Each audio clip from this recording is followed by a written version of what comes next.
Ghana's first parliament under the Fourth Republic started with 200 seats.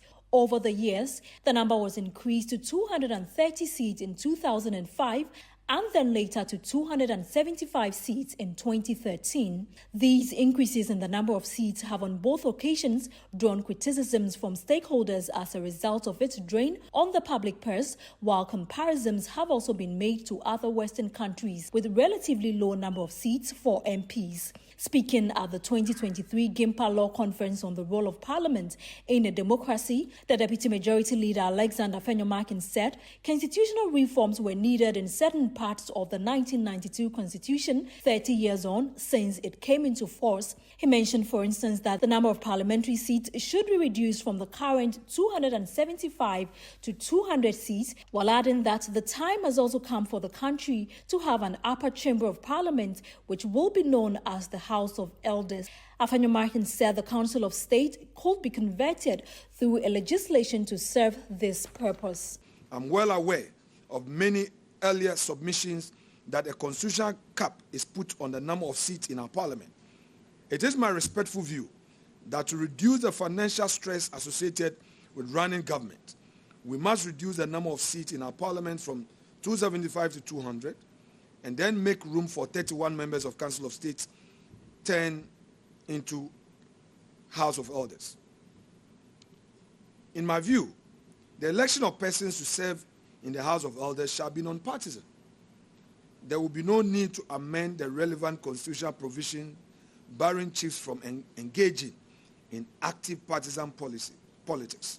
Gifutu Member of Parliament also lamented challenges regarding the role of MPs, stating that they have become development agents contrary to their lawmaking and representation of electorate functions. This, he says, has made some MPs retire as paupers, while also unable to foot their medical bills. Although lawmakers are not strictly speaking development agents, many MPs, and I am of no exception, have had to dig so deep into their private pockets to provide public infrastructure to benefit underserved communities in their constituencies.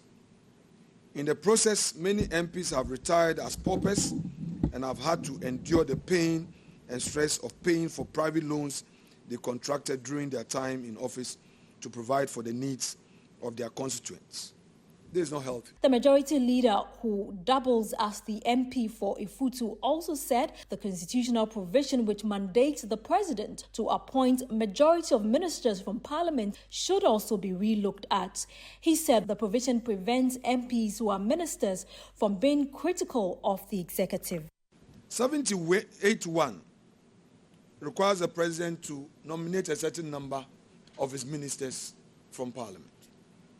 I hold a view, in all humility, that this provision that requires a majority of ministers of state shall be appointed from among members of parliament should be looked at the second time. This provision, among other things, unnecessarily encourages executive intrusion into parliament.